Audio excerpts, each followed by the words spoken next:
Hello, folks. How are you? Hope you're doing well. All right, so I'm going to cover the PM session from Monday, and it's the market on close macro.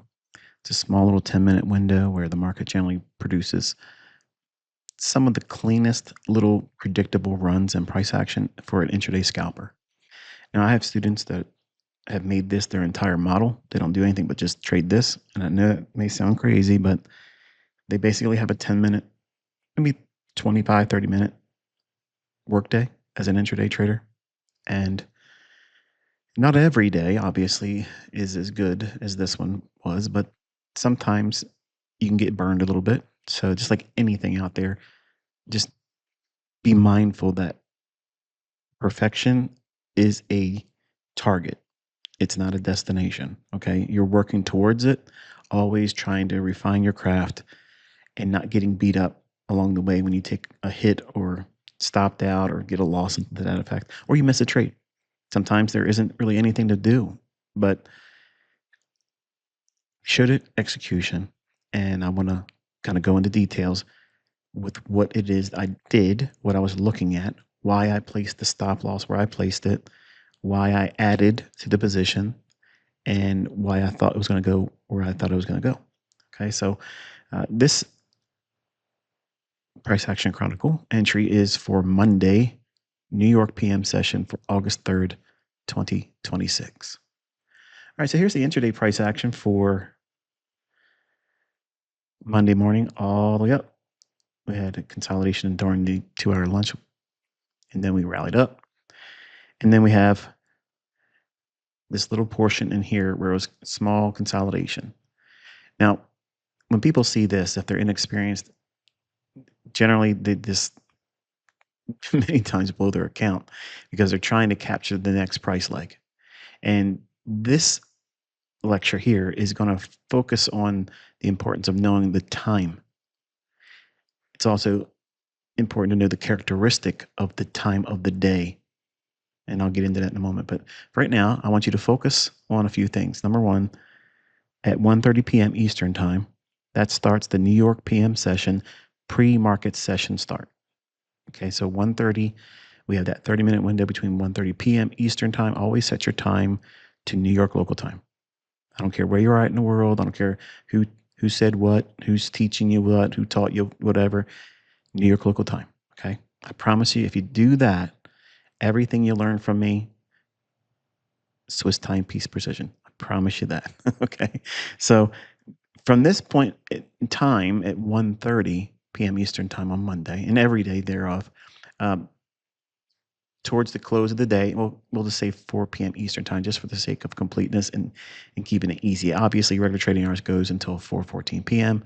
But for this particular macro, it's only it's a 10-minute little script that causes the market to reprice to an obvious little pool of liquidity, okay, or an inefficiency. And I'll explain that as we go. But I want you to take a look at this small little section that's shaded in yellow, okay? So that shaded yellow area, we're actually going to zoom into that, and I'm going to break everything down for you. And then for those that didn't see it on my X account, I actually posted the little vignette of me entering the trade and managing it. And you'll notice that at the end of this talking part and portion of this lecture, you'll see the recording, and it is absolutely not market replay. Okay. So I know there's a lot of young guys out there that just can't accept the fact that the old man knows what he's doing. But I'm teaching you this way so that way you can see the mechanics, the conceptual ideas and theories that I'm teaching you that the market absolutely uses under an algorithmic delivery. All right, so we're zoomed in here. As you can see over here, the left-hand side, 1:30 p.m. Eastern Time. And this is the high of the day for Monday during regular trading hours opening session.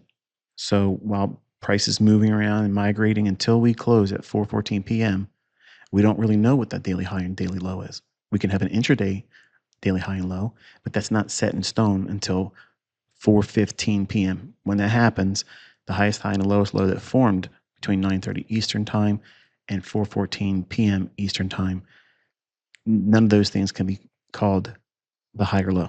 Okay, so in this case, it just happens to be the range at which we're annotating here. And if you go back through that price action from that high down, okay, the first octant on the daily range is right here. It comes in at 28,883 even. Okay. I'm going to go back one slide just so you can see. Measuring the low all the way up to the highest high that formed after 1:30. Okay. Notice that. And as we get closer and closer and closer to that 3 o'clock hour, we're looking for reasons to justify why this should be viewed as the daily high. Even though regular trading hours are opening the possibility for more price action fluctuations, and it could very easily go up and take that out. Now I'm going to teach you how I weigh that type of thing and kind of like cancel the idea for a higher high before regular trading hours opening range, or not opening range, but regular trading hours session closes at 4:14 Eastern time. So we'll go into the 1 minute zoomed in. So we have that little section of price action now. And now we have that high that I'm going to flesh out the idea why I believed this was such a no-brainer type market on close, or as I call it, murder on close.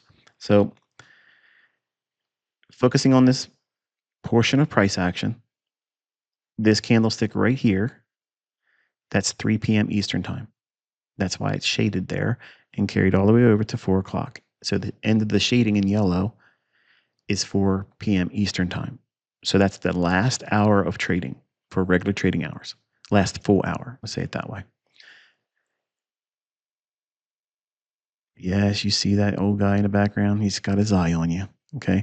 Unfortunately, these types of things have to be shown this way because a lot of my content gets ripped off. And a lot of people take it and they pretend it's their lecture notes, it's their mentorship, it's something that they try to copy and make money with. So just be mindful that I appreciate your input, but please don't complain to me about the watermark because it will absolutely remain there. While we're in this playlist, it's just going to have to be there. If you complain, I promise you I'll block you. Okay. I don't want to hear crybabies. So you're here getting it for free. So there it is. All right. So we're going to break down the details here, and I want you to focus over there. Okay. So now, since we had a day that just simply went up all day long during Monday, and we made this high intraday, and we've moved off that high, this high here starting at 3 o'clock could be a intraday intermediate term high, meaning it's a high, it's an important high, but it's going to be within the range that formed over here. So if this is the highest high it posted for Monday's trading, then this could be just a short-term high, and they may want to take us down in to take out this low and this low.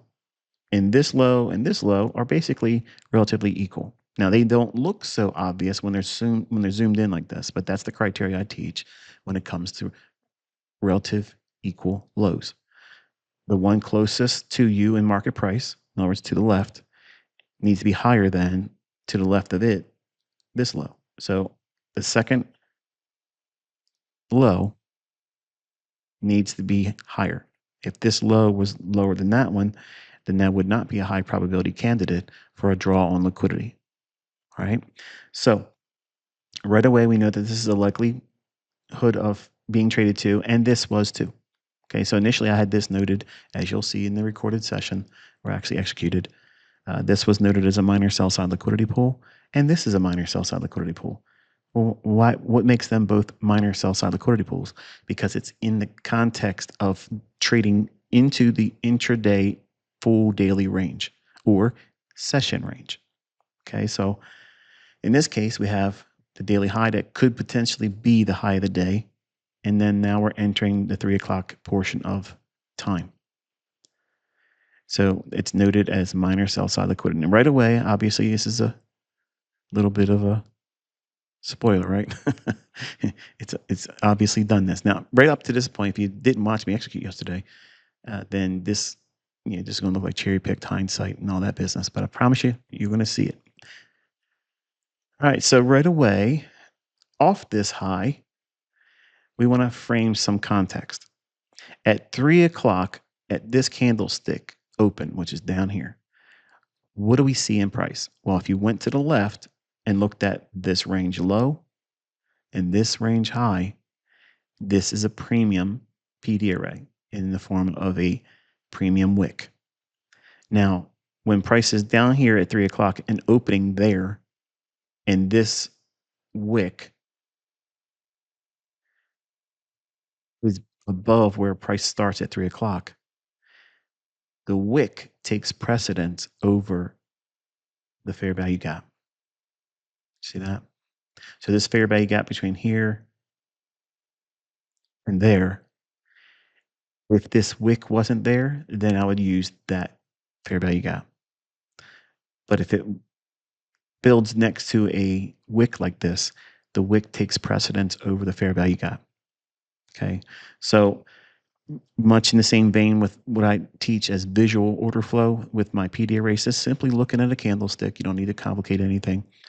If the market opens here and is likely to go up to go down, so we open, we trade up. If this wick is in fact going to be a premium array, that means it's going to hold price down. We don't want to see the bodies buried above the halfway point.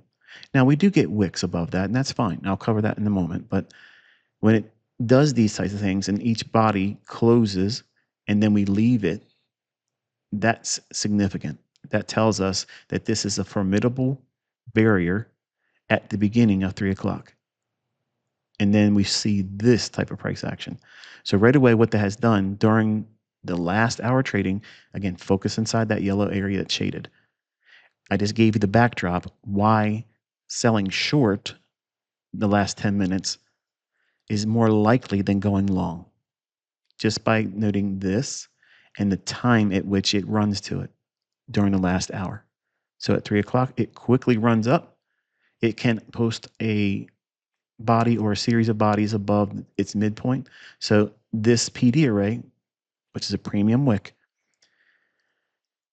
it's telling you visually that the algorithm is recognizing this as the anchor point at which it needs to break above this before it becomes bullish again.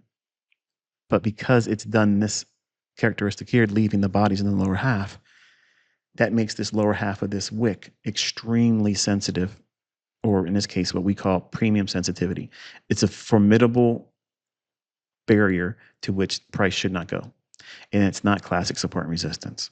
Okay, so the idea of using that wick, your supply and demand heroes aren't going to be able to tell you that anything about that particular wick is important. They don't talk about wicks, okay, and not in the context that I'm teaching. So we drop down and we create a short-term low here. So right away, going into the latter portions of the last hour of trading for regular trading hours, we have this short-term range here, and we have this short-term range here. So the market on close macro, it begins at 3:50 Eastern time. Okay, so 3:50 p.m. New York local time starts that. That's this candlestick right here. Okay, so what we're looking for is the tiniest little fluctuation in price action that occurs at 3:50 and completes by 4 o'clock. Now, many times, whatever takes place at the macro of 3:50 to 4 o'clock, it can continue beyond that to 3:14. And many times, it can continue into the actual electronic session closing at 4:59 p.m. Eastern time. Then we have that 1 hour of no trading, and then we have electronic trading hours restart at 6 p.m. Eastern time. So I don't want to give you all the details and bore you. I want to have this video kind of short. I want these all to be short and succinct, but because we're starting the series off with this one, I kind of want to lay down some ground rules for housekeeping. That way you know what we're trying to do each time. All right, so the next bit of business is we have relative equal highs. Why is that important? Because at 3 o'clock, we have this smooth area. And we've already had a willingness to show the premium sensitivity off of that wick. And we chose that wick because the fair value gap is to the right of the wick. So if there's a wick to the left of the fair value gap that your eye's going to jump to naturally, just cancel that out if there's a wick, and then simply take the entirety of that wick. Okay. So whatever wick shares the range that creates the fair value gap, you're going to have to do some grading on that. And that's what we did here. So buy side falls in line with, okay, it looks like we're going to go lower because of this business. And we posted relative equal highs. We have a sell side liquidity pool here and here. These are much more jagged versus look how smooth this is. See how that is? What's more jagged? This low to that low, or this high, this high, this high. Very smooth here. So you see how all of these things are starting to stack in favor of a market rallying up just to drop down again. So we have the final hour of regular trading hours dealing range high right here, and the final hour of regular trading hours dealing range low right there. What do you think you can do with that information? Remember, this range is inside of the daily range because this, at this moment at 3 o'clock, this is the regular trading hours daily range high, intraday high, basically. It could be once we trade the 4:15 p.m. Eastern time, then that makes this the actual daily high. But we can't call it that yet. So it's just right now the regular trading hours daily range high, and this is the range inside of that. And remember, this is the first octant measuring that range from the lowest low in the morning all the way up to that high here as I open up this presentation. So the first key level it should drag down to in any retracement would be this octant. And below that, the next level would be the upper quadrant. So because we're looking for just a small little snippet of price action, a very surgical strike for intraday trading, scalping only, it's easiest to look for the low-hanging fruit objective that would be around and sharing in close proximity the first octant level. So here, the market at 350 rather, it trades up, and we're entering the area where there's minor buy-side liquidity. When we know that final hour for regular trading hours dealing range, which we would know, obviously, entering 350, look to the left. That range is finite. It's specifically outlined here and here. There's no, well, you wouldn't have known that range was the high and low. What are you talking about? Okay. I got a lot of new students that are just coming here and they don't know the language I've created. They don't know how to talk like us. They don't look at the market the same way we do. So they get tripped up and think, how would you know that was the low? No, because it's there by time. But here and here, several minutes have gone by, close to almost an hour. So at this moment, right there, we're looking at where are we at in the range for the last hour so far. There's the low, there's the high. Because we can define that, then we can grade it. You take your fib and you anchor to the high and you drag it down to the low. And when you get that, what you can do is then, if you have any question about what the settings are for your fib, I actually included it over here. I know, I'm so thoughtful. Very nice, Amanda. So this is the 0.5 level that you can see it's highlighted right there. Okay. This sometimes changes to other levels, and I'll teach those as we progress forward. Just be mindful that this level here is like a very easy bellwether expansion outside of a range. And I use it for opening range gaps. I use it for dealing ranges, all these little simple things of projection. Okay. When we have this range here, how far can it go if it does tackle that low? Well, this orange line here suggests that we could see price trading down to a low of 28,870.75. It's just a real nice little ballpark figure. It doesn't mean it's going to go right to it and stop. It can. Many times it has. You see me take trades where it literally goes right to it, and to the tick, it stops. Sometimes to a fault. My limit orders sometimes don't get filled when I'm trying to be so precise. So you got to give a little bit of fluff to your exits. I used to struggle and wrestle with the idea of I needed my exits to be so perfect. And I found that precision when you're exiting is much more harmful than focusing on precision on the entries. Now, I'm not saying entries are paramount, because you can obviously get into a trade once you know where it's going with all kinds of applications of my PD arrays. You don't have to have the highest high of a short. So what I'm saying is, in deference to the relationship between precision of either entering a trade versus the precision of exiting a trade, you don't really need precision, because think about what I teach in terms of partials. If you expect 100 handles as your complete run for the trade, and you're taking profits at 50% of that range, obviously that's not precision, is it? Or is it perception? I believe if you can hold out to half the run you think it's going to go to and take a profit beyond that 50% of the run you expect, that is precision. But then you start looking at other places where you would take a partial, because you're going to grow in your understanding. It's not going to happen right away. And you want to kind of give yourself a little reward by holding on to the trade idea longer each time you participate. And don't be afraid of getting stopped out portion, because you're going to learn by holding on what signatures, what characteristics that are being shown to you while price is going towards your target. If it turns around and stops you out, you'll have the clarity of hindsight to go back and see what you did not recognize when it was happening. Don't be fearful of losing. The losing or stopping out or missing moves, all those things, they're events that highlight, they put a big spotlight on an opportunity for you to improve on. You don't get better by doing the trades and they work out like you thought. That's not how this works, okay?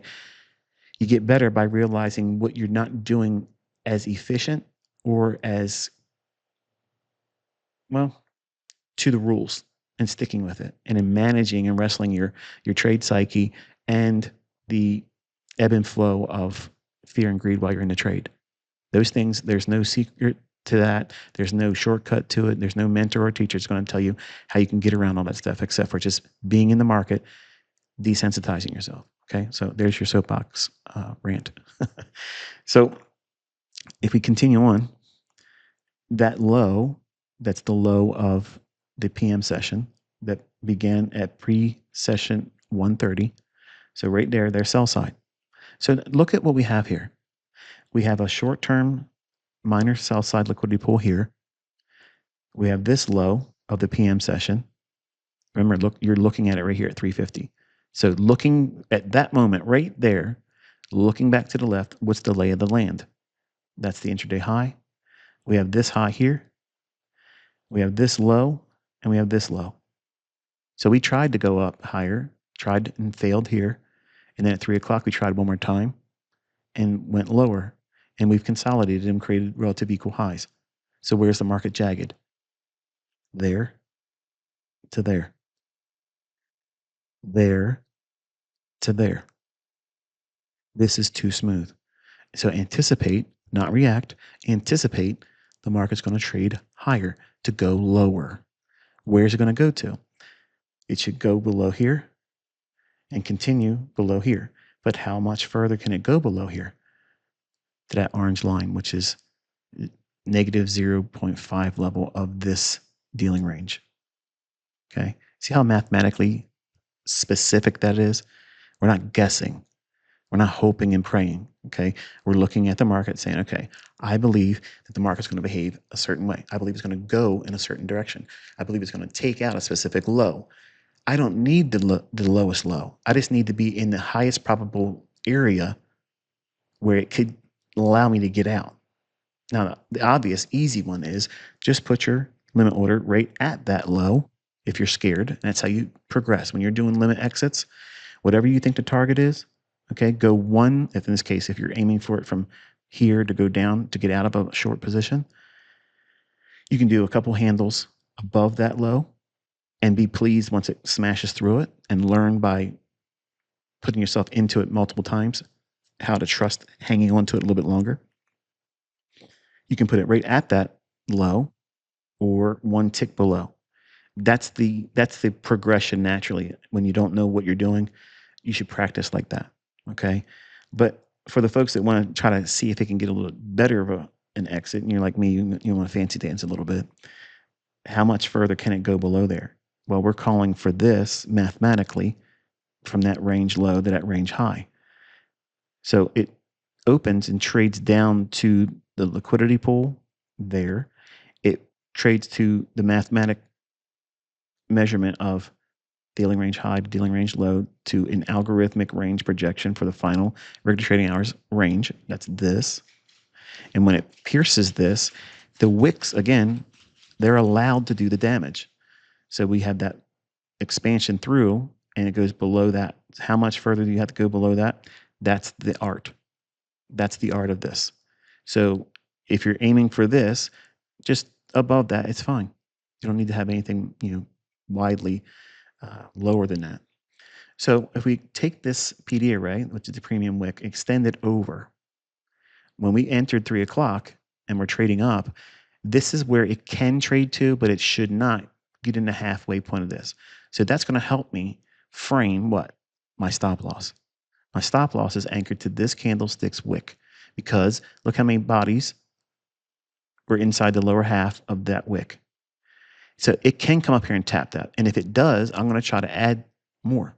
I'm not fearful that it's up in this area.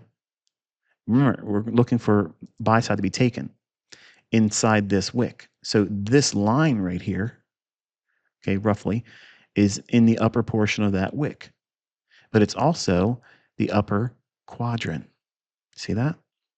That's what makes this wick high probability because it's anchored not only to the octant just below upper quadrant, but it's 2 key levels part of this dealing range. So that makes this extremely formidable. The upper half, no bodies, but allow for your stop to get close to that. Now, obviously, let's just be honest, I was showing off the last couple of days. And I wanted to show how that stop loss sitting just above that high wasn't getting hit. I mean, you can say whatever you want to say. I'm not here to try to brag. I'm just telling you, this is the logic that I'm teaching.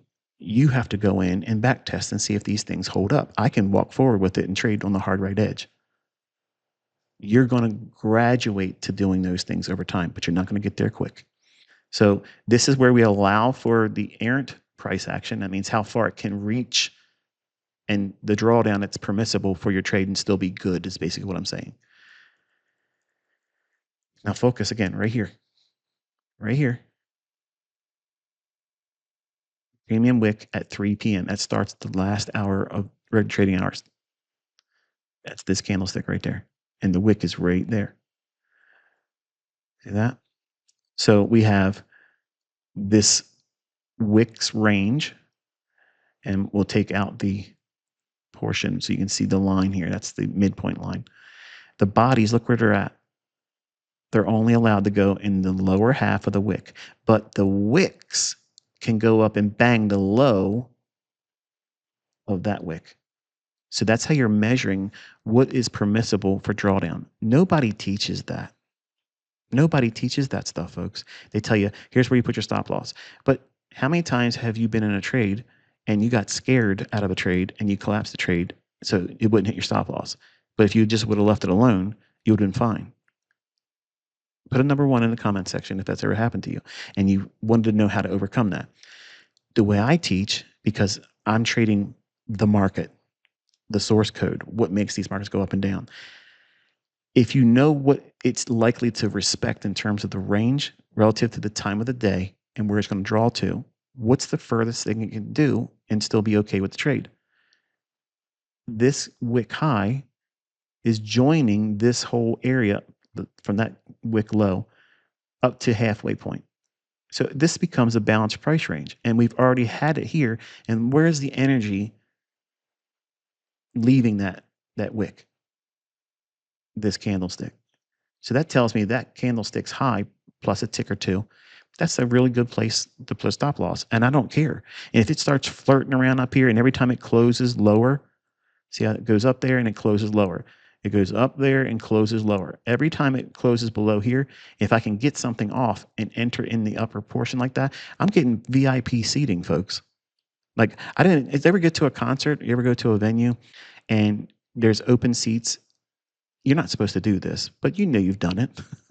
When I was a wrestling fan, I did it. You just go closer to the ring or whatever it is you're watching because no one's been sitting there for the first 30 minutes. maybe they'll come late and make you get out of the chair, but it's worth going over because you have a ticket for the seat you paid for. So they can't take your seat over and say you can't sit there if you have to go back to yours. So it's VIP seating. And I'm not going to claim that I know for certain it's going to do this. I'm going to make allowance for it. I'm making allowance for the trade to have that much drawdown up to that candlestick's high. Now, classic trading ideas would tell you if you're trying to shorten here for any other reason, your stop loss needs to go up here. Not me, Jack. Not me. I'm cut from a different cloth. So I need to know what I need to know in price action, and I'm going to stick to those rules. And I'm not going to borrow the logic from somebody else's stuff. So that's why you'll see it in the trade. That's where my stop loss is at and why. Okay. We're in the last portions of what I'm sharing over the next 2 years. So there's a whole lot of details that many of you have been asking questions for. Well, I'm never going to teach everything I know. What I agreed to teach publicly, you'll get over the next 2 years. But I know you keep dragging it out. That's right.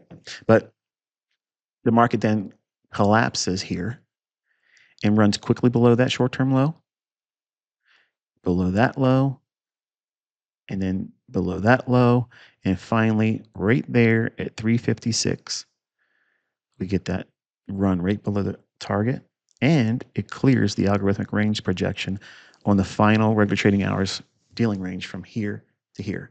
And folks, I don't know how you want to call it anything else, but that's very, very precise.